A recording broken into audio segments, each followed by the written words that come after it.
Specific मागण्या केलेल्या आहेत. अर्थात ही येणारी जी महानगरपालिकेची निवडणूक आहे, जवळपास 29 महानगरपालिकांमध्ये होणार आहे. गेले 3 वर्ष ह्या निवडणुका आत्ता होतील, नंतर होतील, आत्ता होतील, नंतर होतील, ह्याची वाट आम्ही सगळेच पाहत होतो. कारण एकंदर आपण पाहिलं तर संपूर्ण महाराष्ट्रामध्ये असंच वातावरण आहे की हे सरकार, जे निवडणूक आयोगाने बसवलेलं सरकार आहे, वोट चोरीने जिंकून आलेलं सरकार आहे, ते प्रत्येक ठिकाणी फक्त भ्रष्टाचार करत आहे. मग तो जमिनीचा घोटाळा असेल, तो कोण मंत्री बॅग घेऊन पैशाची बाजूला बसलं असेल, हे सगळे घोटाळे आपल्याच माध्यमातून, मीडियाच्याच माध्यमातून, कोणाचं डान्सवर असेल, हे सगळं आपल्याच माध्यमातून लोकांसमोर जात आहे, जनतेसमोर जात आहे आणि जनतेला ह्याचा राग आलेला आहे. ग्रामीण भागात देखील आपण पाहिलं असेल, शेतीचं नुकसान फार मोठं झालेलं आहे, पण मदत ही कुठेही पोचलेली नाही आहे आणि लोक वाटच पाहत आहेत की आम्ही आमचा निकाल या सरकारवर कधी देऊ. हे लोकांना आता आतुरतेने लोक वाट पाहत आहेत. अर्थात जेव्हा ही निवडणूक जाहीर झाली, पहिलं म्हणजे वॉर्ड बाउंड्री जाहीर झाल्या, त्याच्यात आम्ही जे काही सजेशन ऑब्जेक्शन टाकले होते, तो टप्पा पार झाल्यानंतर जी मतदार यादी, प्रारूप मतदार यादी ही 7 नोव्हेंबरला येणार होती, तेव्हा आम्हाला सांगितलं गेलं 7 नाही तर 14 तारखेला येणार. त्याच्यानंतर 14 नाही तर आता 20 तारखेला येणार आणि 20 तारखेला देखील आपल्या सर्वांनाच माहिती आहे, सगळी जी यादी आली ती संध्याकाळपर्यंत डाउनलोड होत नव्हती. यादी कुठेही मशीन रिडेबल नाही आहे. यादीमध्ये अनेक गोंधळ आहेत.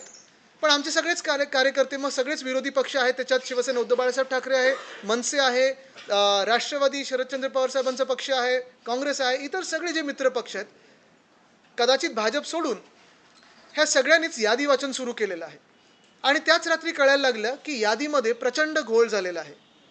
अनेक वॉर्डांमध्ये जर आपण पाहिलं, प्रभाग, जे म्युनिसिपल वॉर्ड आपण मुंबईच्या भाषेत बोलतो, त्या वॉर्डात काही याद्या अशा होत्या ज्या समरीमध्ये दाखवल्यात त्या प्रारूप यादीच्या, पण त्याच्यात बिल्डिंग दुसऱ्या यादीत टाकलेलं आहे. बरोबर काही ठराविक तुम्ही पाहाल, डेमोग्राफीची लोक, मग जात असेल, धर्म असेल, भाषा असेल, अशी लोक, अशा याद्या या दुसऱ्या वॉर्डमध्ये टाकलेल्या आहेत. काही चांगले वॉर्ड एका विरोधी पक्षाचे डगमगीत करायला दुसऱ्या वॉर्डमध्ये यादी हलवलेली आहे. सत्ताधारी पक्षांचे काही वॉर्ड, कारण हे आम्ही का आरोप करत आहोत, आत्ता पण आम्ही निवडणूक आयोगात हेच सांगून आलो की सगळ्या काही वॉर्डमध्ये ह्या याद्या हल्ल्या नाही आहेत. हे काय आमच्याकडे पुरावे आहेत ना. सगळ्या काही वॉर्डमध्ये हल्लेले नाही आहेत. जे काही चांगले सत्ताधारी पक्षांचे वॉर्ड आहेत ते तसेच्या तसे राहिलेले आहेत. मग बरोबर विरोधी पक्षाच्या वॉर्डमध्ये टार्गेट करून या याद्या हल्ल्या कशा, कोणी हलवल्या, बरं समरीमध्ये एक दिसतंय आणि संपूर्ण यादीत दुसरं दिसतंय, ह्याचा नक्की गोंधळ कुठे चाललेला आहे? हा गोंधळ आहे की गुन्हा आहे? तर मला जर तुम्ही विचाराल तर हा स्पष्टपणे देशद्रोहाचा गुन्हा आहे. या देशामध्ये संविधानाप्रमाणे आणि लोकशाही जी आपण आत्तापर्यंत पाळत आलो, आणि आता आमची मान्यता ही आहे की लोकशाही आहे की नाही ह्याच्यावर विचार आपल्याला करणं गरजेचं आहे. पण ह्या लोकशाहीचं जर आपण फ्री अँड फेअर इलेक्शनचं बोलत असू, तर ह्या फ्री अँड फेअर इलेक्शनमध्ये कुठेही असा गोंधळ होता कामा नाही. पण एकंदर फक्त यादीत गोंधळ नाही आहे. जर माझ्या सहकाऱ्यांची परवानगी असेल तर मी काही इतर पण गोष्टी तुम्हाला वाचून दाखवतो ज्याच्यात गोंधळ आढळलेला आहे, कारण आम्हाला हे सगळं बसून अभ्यास करावा लागतो. मशीन रिडेबल यादी आलेली नाही आहे. तुम्ही विचार करा, राजकीय पक्ष म्हणून तुम्ही नसाल, तुम्ही सर्वसाधारण कोणी एक नागरिक असाल, तुम्हाला खरोखर माहिती का प्रारूप यादी जाहीर झालेली आहे? दुसरी गोष्ट म्हणजे ती प्रारूप यादीमध्ये तुमचं नाव जाऊन शोधायचं कसं? तिसरी गोष्ट म्हणजे जर माझ्या बिल्डिंगची यादीतलं नाव किंवा बिल्डिंग ह्या दुसऱ्या वॉर्डमध्ये टाकलं असेल तर मला खरोखर कळणार आहे कसं की माझं नाव इकडून तिकडे गेलेलं आहे? आणि हीच कारणं आहेत की मतदानाचा टक्का कमी होतो किंवा ज्या लोकांना मतदान करायचं आहे त्या लोकांना मतदान करता येत नाही. पण आता काही काही गमतीशीर ज्या गोष्टी आमच्या समोर आल्यात त्या पहा ना ह्याच्यात. आता जो पहिला मी एक आक्षेप घेतला होता, आपल्याला आठवत असेल, वरळीचं जे मी प्रेझेंटेशन दिलं होतं, एक 10 बाय 10च्या खोलीमध्ये जवळपास 50 लोक दाखवली होती त्यांनी. घसीटाराम हलवाई दुकानाच्या मध्ये 48 लोक दाखवली होती त्यांनी. अशी 10 पेक्षा जास्ती असणारी जी घरं आहेत मुंबईमध्ये, मुंबई महानगरपालिकेच्या क्षेत्रामध्ये 10 पेक्षा जास्ती असणारी घरं, 10 लोकपेक्षा 26,319 आहेत. या 26,319 घरांमध्ये 8,32,326 लोक राहतात. आता हा आकडा एवढा मोठा आहे. आम्ही त्यांना साधा सोपा प्रश्न विचारला की निवडणूक आयोगाच्याच जे काही रूल्स आहेत, नियम आहेत, त्याप्रमाणे 10 पेक्षा अधिक कुठच्याही घरात लोक असतील तर निवडणूक आयोगाच्या यंत्रणेने जाऊन ते चेक करायला पाहिजे यादीत टाकण्याच्या आधी की खरोखर हे खरं घर आहे की खोटं घर आहे. चला, गुड फेथमध्ये आपण पकडू की 10% ह्याच्यातून लोक खरी असतील, परिवार खरी असतील. पण काही काही आम्हाला असे आढळलेत धर्मच वेगळे, जाती वेगळ्या किंवा म्हणजे आम्ही समाजाचं हे नाही करत इथे, पण आपल्याला पाहाल एका व्यक्तीचं दुसऱ्या व्यक्तीशी काही ताळमेळ नाही आहे. हा गुन्हा आहे की गोंधळ आहे हे निवडणूक आयोगाने आम्हाला सांगावं. तसंच जर आपण पाहिलं तर डुप्लिकेट एपिकवाले जवळपास 1,500 आहेत, ज्यांची वय 100पेक्षा जास्ती किंवा 18पेक्षा कमी असे मतदार आहेत, ते 6,076 आहेत. एपिक नंबर नसणारे 2,500 मतदार आहेत आणि हाऊस नंबर नसणारे किंवा हाऊस नंबर न असणारे हे 6,97,887 आहेत. एवढा मोठा आकडा आहे. हे सगळे लोक जर आपण खरोखर यांना मतदानाचा अधिकार देणार असो, आणि आमचं मत असं आहे की प्रत्येक नागरिकाला, जो कोणी या खरा देशाचा नागरिक असेल त्याला मतदानाचा अधिकार आहे, युनिव्हर्सल फ्रँचाइज आहे, पण एका व्यक्तीला एकच मत असायला पाहिजे. इथे जे आम्ही बोलत आहोत ते खूप मोठ्या संख्येने, जसं विधानसभेत झालं, मग ते हरियाणाची विधानसभा असो किंवा महाराष्ट्राची विधानसभा असो, जे फ्रॉड मतदार दिसले. हरियाणाच्या विधानसभेत तर ब्राझीलच्या मॉडेलचे फोटो वापरले गेले. जे महाराष्ट्रात झालं, वरळीमध्ये झालं, जे मी दाखवलं ते देखील आम्ही आपल्यासमोर आणलेलं आहे. पण महाराष्ट्राचा अभ्यास असेल, हरियाणाचा अभ्यास असेल, होणार आता बिहारचा अभ्यास असेल, हा सगळी एक अकॅडमिक एक्सरसाइज होती. हे हाइंडसाईटमध्ये झालेलं आहे. आत्ता संधी आहे महाराष्ट्राच्या प्रत्येक नागरिकाला की ह्या 29 जे महानगरपालिका क्षेत्रांमध्ये निवडणुका होणार आहेत, तिथे हा सगळा जो गोंधळ आहे, जो आम्ही ॲनालिसिस केलेली आहे आणि परत जी निवडणूक आयोगाने केली असेल, आमच्या सगळ्या मित्रपक्षांनी केली असेल, ते खरं की खोटं हे जाणून घेण्यासाठी पहिली मागणी आम्ही जी केलेली आहे ती हीच आहे की प्रारूप मतदार यादीवर सजेशन ऑब्जेक्शनचा जो वेळ आहे तो कमीत कमी 21 दिवस असावा. आत्ता लग्नाचा वेळ आहे. परत दुसरी गोष्ट म्हणजे साधारणपणे एवढा मोठा जर घोळ असेल, म्हणजे हे 8,32,000 लोक जर शोधायची असतील तर आम्ही तरी शोधायची कशी, म्हणून कमीत कमी 21 दिवस सजेशन ऑब्जेक्शनसाठी वेळ मागून आम्ही घेतलेला आहे. इन प्रिन्सिपल निवडणूक आयोगाने मान्य केलेलं आहे की वेळ वाढवून देतील. ते आता किती दिवस देत आहेत त्याच्यावर आम्ही वाट पाहत आहोत. दुसरी गोष्ट म्हणजे आम्ही सांगितलेलं आहे, ही विनंती केलेली आहे की बल्कमध्ये ज्या याद्या साधारणपणे आम्ही सांगत आहोत की ही यादी इकडून इकडे हल्ली आहे, की ह्या वॉर्डची ह्या वॉर्डमध्ये हल्ली आहे. हजारो लोक वॉर्डमधून हल्लेले आहेत. एक वॉर्डचं माझ्याकडे काल जे आलं, निवडणुकीच्या वेळी साधारणपणे म्हणजे आपला आत्ता जी ही विधानसभेची निवडणूक होऊन गेली, त्या निवडणुकीमध्ये त्या वॉर्डमध्ये 48,000 मतदार होते आणि आता 42,000 झालेले आहेत. 6,000 लोकांसाठी आम्ही एक एक ऑब्जेक्शन घ्यायचं कसं? आणि म्हणून आम्ही मागणी केलेली आहे की राजकीय कार्यकर्ते असो किंवा कोणी इंडिव्हिज्युअली असो, त्यांनी बल्कमध्ये जर तुमच्याकडे ऑब्जेक्शन घेतले तर ते बल्कमध्ये तुम्ही मान्य करा आणि तुमची यंत्रणा त्याच्यात लावा. मग ती पण त्यांनी आत्ता इन प्रिन्सिपल आम्हाला ओके दिला. ते कसे त्यांचे आता नियम बदलतात आणि ते करतात त्याच्यावर आम्ही आता थांबलेलो आहे. तिसरी गोष्ट आम्ही जी मागितलेली आहे सगळ्यात महत्त्वाची म्हणजे परिशिष्ट ब, ह्याच्यात त्यांनी जो एक फॉर्म दिलेला आहे संभाव्य दुबार मतदारांसाठी, त्या परिशिष्ट ब मध्ये सांगितलेलं आहे की मी अमुक अमुक याद्वारे हमी देतो की माझे नाव अमुक अमुक या स्थानिक स्वराज्य संस्थेचे अमुक अमुक प्रभागाचे जे काही क्रमांक आहे, या प्रभागातील जिल्हा परिषद निवडणूक विभागातील पंचायत समिती किंवा जे काही अमुक अमुक दिनांक त्या तारखेची एकदाच मी मतदान करीन. म्हणजे ह्या ॲनेक्शरप्रमाणे एका मतदाराला चॉईस दिलेला आहे की तुम्ही एका दिवशी एकाच मतदान क्षेत्रात तुम्ही मतदान करू शकता. पण याच्यात गफलत ही आहे की हे हमीपत्र त्याच दिवसासाठी आहे. म्हणजे मी जर मतदार असेल तर मी हे हमीपत्र देऊन एका दिवशी झेडपीमध्ये मतदान करू शकतो आणि दुसऱ्या दिवशी जाऊन महानगरपालिकेत मतदान करू शकतो. तर आमची ही पण मागणी आहे की हे ॲनेक्शर त्यांनी बदलावं आणि जे आम्ही सांगतोय की एका व्यक्तीला एकच मत असावं तरच त्या मताला व्हॅल्यू आहे, ते त्यांनी बदलून तसं द्यावं. ह्या तिन्ही मागण्या आणि इतर अनेक मागण्या ज्या राजसाहेब आणि उद्धवसाहेबांनी केलेल्या आहेत त्या आम्ही त्यांच्यासमोर ठेवलेल्या आहेत. आम्हाला खात्री आहे की सगळ्यांनाच निवडणुका ह्या आत्तापर्यंत जसे होत आल्या फ्री अँड फेअर तशा झाल्या पाहिजेत, लोकशाही पद्धतीने झाल्या पाहिजेत आणि वोट चोरी ही जी आम्ही आत्ता पकडलेली आहे ती थांबली पाहिजे, तरच ह्या पूर्ण प्रक्रियेला काही अर्थ राहील.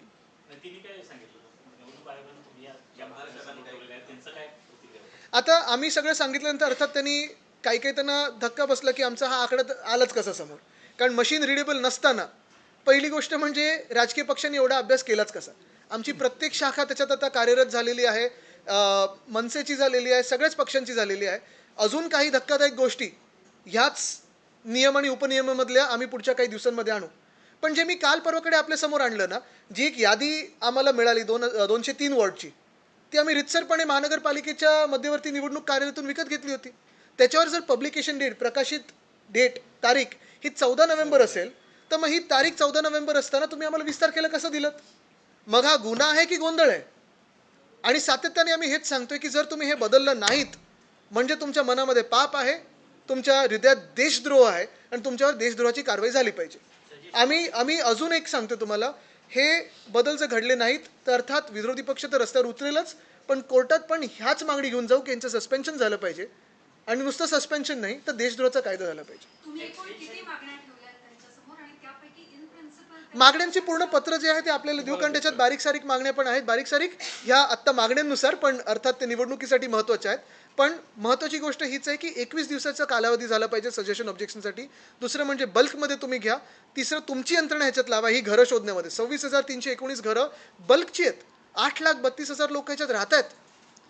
हे तुम्ही सुधारलं पाहिजे ना. आता जसं दुसरा हा आकडा की हाऊस नंबरच नाही आहे. हाऊस नंबर नसताना आम्ही तरी जायचं आणि शोधायचं कुठे मतदारांना?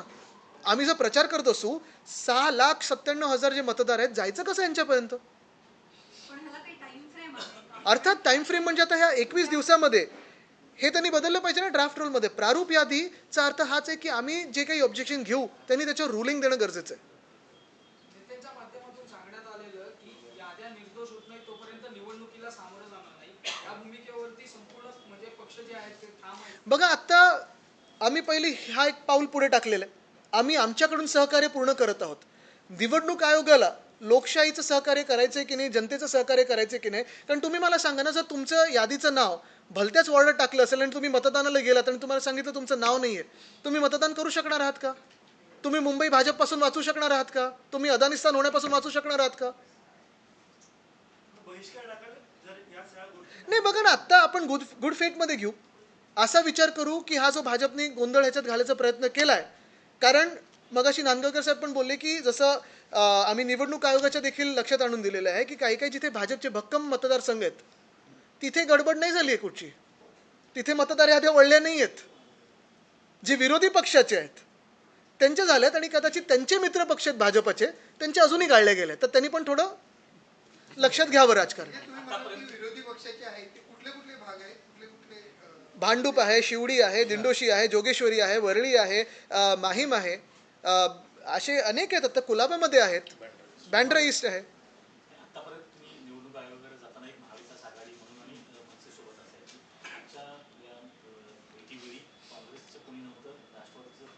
आज ज्यांना जमलं आणि जे कोणी लोकशाही वाचवायला लगेच त्वरित उतरतात ते सगळे आम्ही सोबत होतो.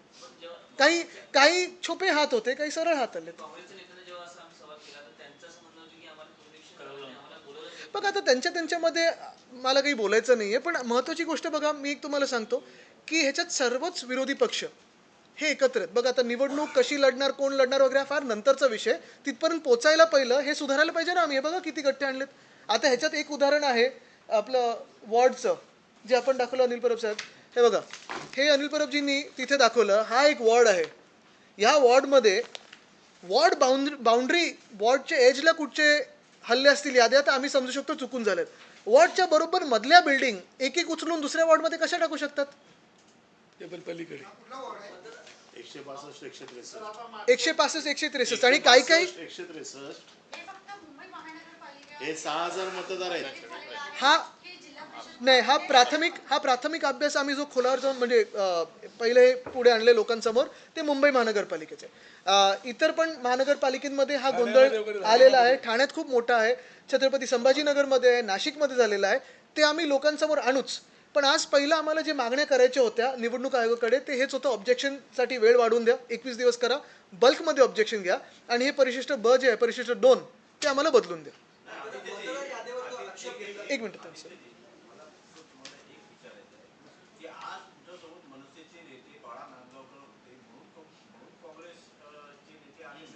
बघा, तुम्हाला सांगू का, ऐका एक मिनिट मी नाही 162 आणि 163 साकीनाका.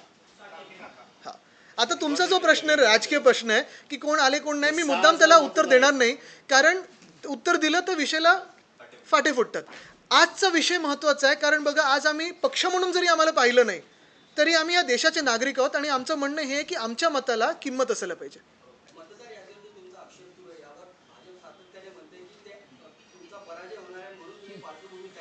पराजय करणार आहेत ना तुम्ही, मग निवडणूक तरी फ्री अँड फेअर करून करा ना, एवढी तरी हिंमत दाखवा. म्हणजे तुम्ही हिंदू मुस्लिम करण्याचा प्रयत्न करणार, तुम्ही जातींमध्ये भांडण लावण्याचा प्रयत्न करणार, तुम्ही मराठी अमराठी करण्याचा प्रयत्न करणार, तुम्ही रेवडी किंवा फ्रीबीज हे वाटण्याचा प्रयत्न करणार. सगळं करून पण तुम्हाला वोट चोरी करून जिंकावं लागतं. म्हणजे विश्वासार्हता तुमची या देशात किती कमी आहे हे स्वतः जरा आरशात पाहून लक्षात घ्यावं त्यांनी. गेल्या अनेक दिवसापासून विरोधी पक्ष सातत्याने निवडणूक आयोगाकडे तक्रार करतात, पण फारसे काही सोल्युशन निघालं नाही. आम्ही सोल्युशन बघा, आमचा अभ्यास पक्का आहे आणि ते जाऊ ते तर त्यांना थोडा त्रास होईल निवडणूक आयोगाला, पण तो त्रास आम्ही गरज पडली तर देऊ. पण त्यांचे पण क्लेम्स आणि त्या क्लेम्सचा आम्ही खरं क्लेम काय आहे तो पण आम्ही जरा काढलाय. तुम्हाला वाटतंय का हा इश्यू पब्लिक मध्ये रेझोनेट होते, कारण की नॅशनल स्टेजवरती राहुल गांधी हा इश्यू उचलताय, तुम्ही महाराष्ट्रात उचलताय, पण लार्ज स्केल असं प्रोटेस्ट हा आमचा प्रचाराचा मुद्दा कुठेच नाहीये. मी तुम्हाला सांगतो, ह्याच्यात गफलत काय होते की मुंबईमध्ये तरी आणि महाराष्ट्रामध्ये तरी वोट चोरी किंवा हा जो मुद्दा आहे आमचा प्रचाराचा मुद्दा नाहीये.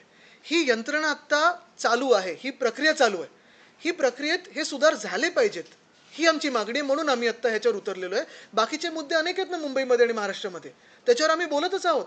ते प्रचाराचे मुद्दे होतील, ते राजकीय मुद्दे होतील.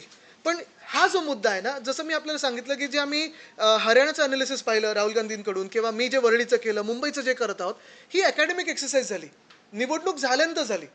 ही एक्सरसाइज आता लाईव्ह आहे आणि ह्याच्यात जर आपण मीडिया म्हणून आणि आम्ही राजकीय पक्ष म्हणून, मग सत्ताधारी असो किंवा विरोधी असो, ह्याच्यात ही प्रक्रिया सुधारून ह्याच्यात जे बदल आहेत ते आणले नाहीत, तर मग कुठच्याच दुसऱ्या विषयाला काही अर्थ राहत नाही. निवडणूक आयोगाकडे जशी यंत्रणा आहे असं तुम्हाला वाटतं आणि ते करतील ज्या पद्धतीने आपण बघा, निवडणूक आयोगाकडे यंत्रणा नसेल तर खरोखर वन पोल वन नेशन करणार आहेत का ते? मग तुम्ही निवडणूक कशाला चालवताय? सेनेटची निवडणूक ह्याच्यापेक्षा सुरळीत झाली माहिती आहे आपल्याला.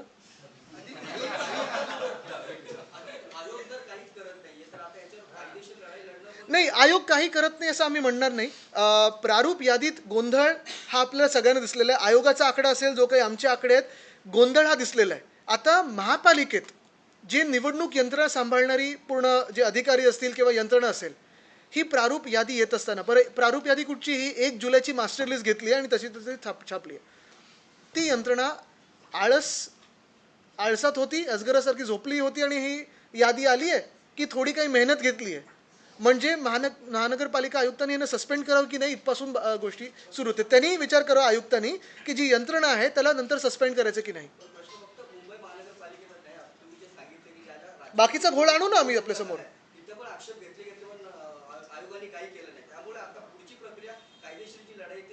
ती लढावीच लागेल, पण कायद्यात आता जे सजेशन ऑब्जेक्शनची वेळ आहे ती आम्ही पाळत आहोत. नगरपालिकेची पण निवडणूक आता चालू आहे आता, तर त्याच्यात पण आपण आक्षेप घेतले होते, त्या आक्षेपावर काही कारवाई झाली का प्रत्यक्ष? कारण आता मतदानाची वेळ आहे. बघा, आता मतदानाची वेळ आली आहे, पण आता हे जे आम्ही जोर धरलेला आहे तो ह्याचसाठी ना, कारण आता अजून ती वेळ आली नाही. मुंबईत 227 वॉर्ड आहेत. तुम्ही आता जो अभ्यास केला तो 162, 163, त्याच्यामध्ये तुम्हाला घोळ सापडले. असे साधारणतः किती मुंबईत वॉर्ड आहेत ज्याच्यामध्ये ह्याच्यासाठीच आम्ही त्यांना सांगितलं की बल्कमध्ये घ्या. किती नंबर्स आहेत? प्रत्येक विभागातून आम्हाला फोन येत आहेत. आत्ता पण आपण कुठच्याही आपल्या शिवसेनेच्या शाखेत जाल तिथे काम चालू आहे. संदर्भात तुम्ही एक ट्विट केलं होतं. एक मिनिट, त्यांचं एक आपण लाखोंचा मतदारांचा आकड्याचा गोंधळ सांगितला आणि निवडणूक आयोगाच्या यंत्रणेने त्यांच्याकडे पोहोचवण्याची अपेक्षा व्यक्त केली, परंतु प्रॅक्टिकली ते पॉसिबल नाही. कारण निवडणूक आयोगाकडे परमनंट स्टाफ नसतो. निवडणुकीसाठी ते शिक्षकांना गाड्याला जुंपतात.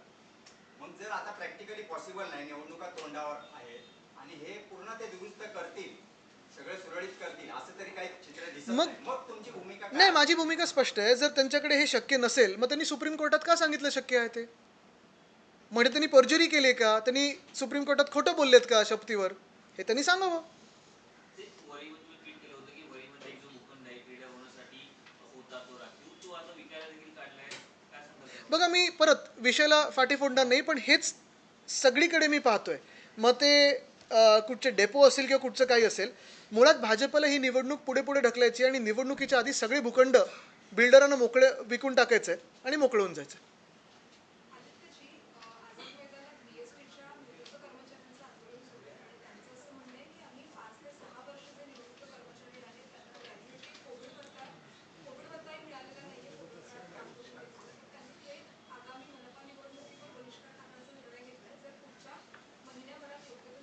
ठीक आहे, आम्ही थोडा विषयाचा अभ्यास करून त्याच्यावर बोलू. आता नगर परिषदेच्या निवडणुकीचा प्रचार सुरू आहे.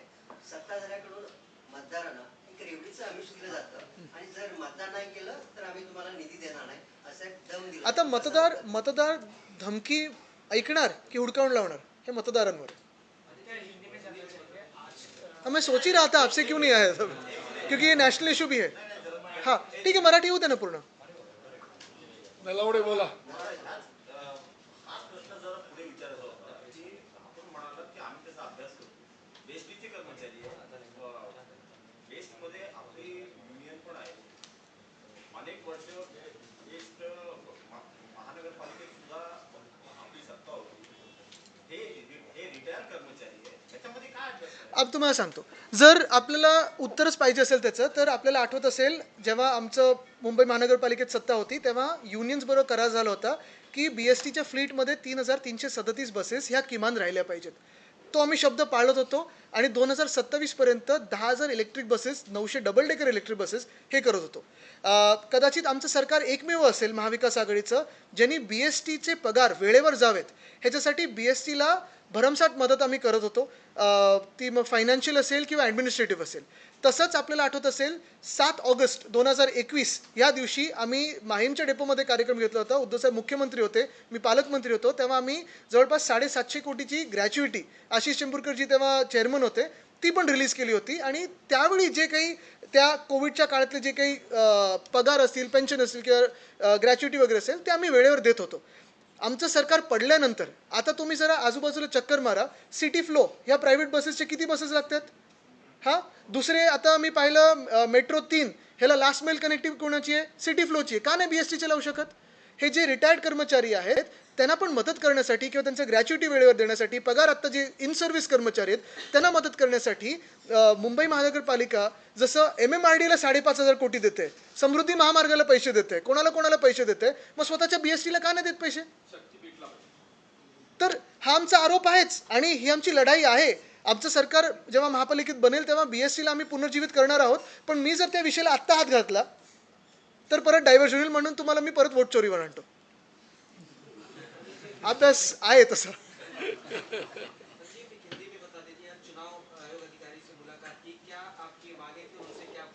अभी इतने सारे सवाल मराठी से भी हिंदी में फ्लिप करने के लिए, ठीक है, थोड़क्या में ठीक है. आज हमारे जो शिवसेना उद्धव बाला साहब ठाकरे और मनसे के प्रतिनिधि ने, हमने चुनाव आयोग से, जो राज्य चुनाव आयोग है उनसे मुलाकात की. कुछ दिन पहले उद्धव साहब, राज साहब, फिर कांग्रेस के बहुत सारे नेता थे, NCP SP के थे, कई कम्युनिस्ट थे, कई रईस शेख जी, ये सब थे. और हमने यही मांग की थी कि मुंबई में या फिर महाराष्ट्र के 29 महानगर पालिका में जो भी चुनाव हो वो फ्री हो, फेयर हो और जैसे अब तक संविधान के अगर आप देखें दायरे में हो और लोकतंत्र के दायरे में हो. जो ड्राफ्ट रोल आने वाला था, वोटर लिस्ट आने वाली थी, वो पहले बताया था 6 तारीख को आएगी, फिर 7 तारीख को आएगी, फिर 7 को हमसे कहा गया कि 7 को नहीं 14 को आएगी. 14 नवंबर को हमसे कहा गया नहीं अभी 14 को नहीं अभी 20 को आएगी.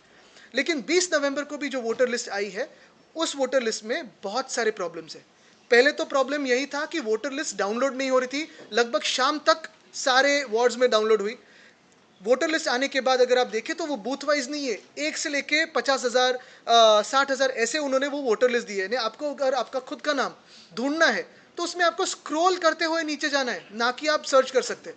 सर्च इंजन पे जाओ, जो BMC का सर्च इंजन है या स्टेट इलेक्शन कमीशन का सर्च इंजन है, तो उस पर अगर आप जाके देखें तो बहुत सारी जटिल प्रक्रिया और समस्या को आपको फेस करना पड़ता है. तो मुझे लगता है ये एक बात हुई. लेकिन इसके भी आगे जाके हमने काम शुरू किया. पहली बात तो ये है कि 203 वार्ड में हमने जब जो मध्यवर्ती चुनाव आयोग का कार्यालय है BMC में, उनसे एक लिस्ट खरीदी, तो जो प्रकाशन की तारीख थी वो थी 14 नवंबर 2025. ये तो पहला शौक हमें बैठा, क्योंकि अगर 14 नवंबर को ये रेडी था, रोल पब्लिश था, तो ये किसके हाथों में गया है. हमें बहुत सारे एजेंट अप्रोच कर रहे थे लेकिन हमने लिया नहीं, क्योंकि ये सही है झूठ है हमें पता नहीं था. लेकिन अगर हमें 20 तारीख को ये लिस्ट मिल रही है तो फिर किसको आपने 14 तारीख को दी है. तो कल मैंने सवाल पूछा भी है. उसके आगे जाके जब हमने एनालिसिस शुरू किया, क्योंकि वोट चोरी जो हमने हरियाणा में पकड़ी, राहुल गांधी जी ने जो आपको प्रेजेंटेशन दिया, या मैंने वर्ली का दिया, अभी मुंबई के देने जा रहा हूँ, तो ये सारी वोट चोरी जो हमने पकड़ी थी और जिसकी एनालिसिस हमने आपके माध्यम से जनता के सामने लाई, वो एक प्योरली एकेडमिक एक्सरसाइज थी कि इन्होंने सरकार चोरी का कैसे बिठाया ये देखो। लेकिन उसको कोई हल है क्या, आगे समस्या का हल है? अभी तक तो नहीं है, क्योंकि कोर्ट में जाए तो कितना समय लगेगा, ये सारी बातें अलग है। आज की तारीख में ये जो वोट चोरी हम पकड़ रहे हैं, ये एकेडमिक एक्सरसाइज नहीं है, लाइव एक्सरसाइज है। क्योंकि मुंबई हो और महाराष्ट्र की 29 महानगर पालिका हो, यहाँ सारी जगह पे अगर आप देखें तो इन सारी महानगर पालिकाओं में सजेशन ऑब्जेक्शन का समय जो है वो अभी भी चल रहा है। तो पहली मांग हमने यही की है कि सजेशन ऑब्जेक्शन का जो समय है वो सिर्फ 7 दिन नहीं, क्योंकि लाखों में ऑब्जेक्शंस है, वो बढ़ाकर 21 दिन का हो। जो इन प्रिंसिपल चुनाव आयोग ने कहा है हम इसको बढ़ा सकते हैं। अभी हमारी तो मांग है कि 21 दिन हो। दूसरी बात है जो कि सारे जो ऑब्जेक्शंस है, वार्ड की एक लिस्ट कहीं दूसरी जगह डाली है, वार्ड के बीचों बीच जो बिल्डिंग्स है, कभी कभी वार्ड बाउंड्रीज की जो लिस्ट होते हैं वो कहीं दूसरी जगह जाते हैं, समझ सकते हैं वो गलती हुई। लेकिन वार्ड के बीच के जो, जैसे हमने ये एक वार्ड दिखाया है, ये अगर वार्ड बाउंड्री है तो वार्ड के बराबर बीच में वाली बिल्डिंग दूसरे वार्ड में कैसे जा सकती है, तीसरे वार्ड में कैसे जा सकती है? ये तो गुनाह है, ये कोई मिस्टेक नहीं है, कोई गलती नहीं है, गुनाह है। और इसीलिए हमारा ये मानना था कि अगर इतनी बड़ी गलतियां है, और गलतियां हो तो चलो सुधार सकते हैं, गुनाह हो तो उन पे देशद्रोह का गुनाह होना चाहिए। लेकिन हमने यही मांग की है कि कोई भी नागरिक आके बल्क में ऑब्जेक्शन ले तो उस पर आपने विचार विमर्श करना ज़रूरी है और रूलिंग देना ज़रूरी है। तीसरी मांग हमारी यही है कि ये जो परिशिष्ट 2 एनेक्चर 2 ये जो फॉर्म है, इसमें ऐसे दिया है कि अगर मेरा नाम संभाव्य दोबार यानी पॉसिबली डबल या ट्रिपल या रिपीट होता है, तो मैं ये एक एफिडेविट दे सकता हूँ, सेल्फ डिक्लेरेशन दे सकता हूँ कि मैं इस तारीख पे इसी शहर में वोटिंग कर रहा हूँ और ये मेरा सेल्फ डिक्लेरेशन है। लेकिन इसका दूसरा अर्थ ये है कि आज अगर मैं ये सेल्फ डिक्लेरेशन यहाँ दूँ तो 1 तारीख पे मैं मुंबई में चुनाव का वोटिंग कर सकता हूँ, लेकिन कल जाके किसी ZP में या किसी दूसरे जगह पे दूसरे चुनाव क्षेत्र में वोटिंग कर सकता हूँ। तो हमने कहा है इसे दुरुस्त किया जाए और एक इंसान को एक ही वोट हो, और वो पूरे जो लोकल सेल्फ गवर्नमेंट के इलेक्शन की अभी प्रोसेस जारी है उसमें वही लागू। क्योंकि अगर आप देखें तो मुंबई की जो अगर एनालिसिस करें तो बहुत सारी गड़बड़ियाँ हैं। जो मैंने वर्ली में दिखाया था, घसीटाराम हलवाई दुकान पे किसी का रजिस्ट्रेशन नहीं हो सकता रहने का, उस पर जो रजिस्ट्रेशन हुआ था उस पर लगभग 50 वोट्स थे और वहाँ दुकान है ही नहीं 10 सालों से। वैसे ही दूसरा दिखाया था 10 बाय 10 की खोली है, उसमें 50 लोग दिखाए थे, हो ही नहीं सकते। ऐसे ही अगर आप घर मुंबई में देखें तो पहले एनालिसिस में हमारे यहाँ 26,319 घर है। इसका चेकिंग कौन करेगा?